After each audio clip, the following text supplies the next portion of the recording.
let's quickly talk about 2 Days, One Night, Yes, which I'm is the glad you new film mentioned by that the one. Dardenne brothers, Jean-Pierre and Luc Dardenne, two Belgian filmmakers. Now, their films all centre on this town called Serang in Belgium. It's where they grew up. It's a former boom town.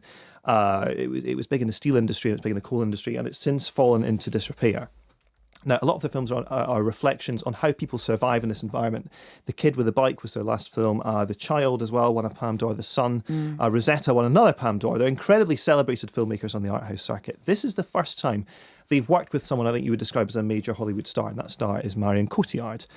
She plays a mother of two called Sandra, who has been absent from work for a while with depression. She works at this factory producing solar panels in Serang.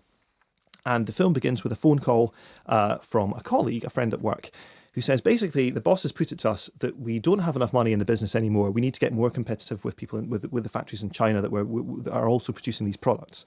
And so we gave your colleagues a choice between they could either keep you on as a colleague, you could have your job, or they could have their €1,000 annual bonus. And that's it. You can choose one or the other.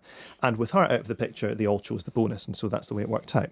So she petitions her boss to let her, to have the vote retaken. Yeah. And she spends the weekend, 2 days, one night. That should be her time off from work. But she spends that time running around frantically, talking to her colleagues and trying to bring them on side and make them understand that what they're doing here is not just earning themselves another €1,000, but they are seriously impacting on the life and also the mental well-being of someone who's in a very precarious situation.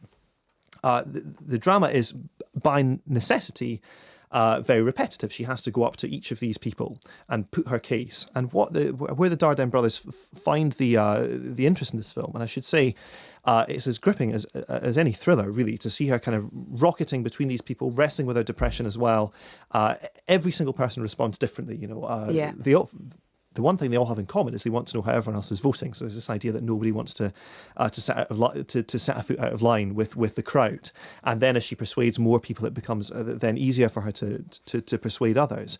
But, some people, someone starts a fight, it precipitates a massive life change in someone else's life, just this pure question of her job coming up.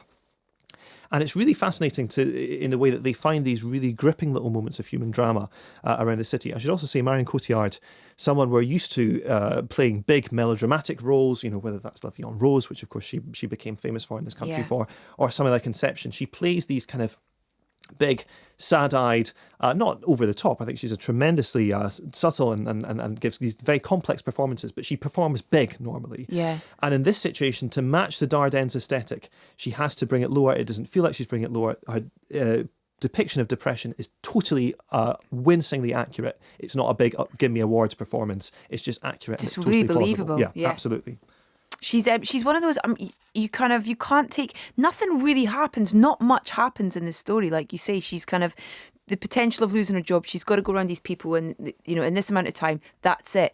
But it's so gripping. Oh no, it's totally. So and it's very much, it's in the tradition of the Italian neorealism films that have kind of, that style of filmmaking about normal people and normal people's struggles has sort of dropped off the radar a bit. The Dardennes are very much carrying the torch for that in European cinema.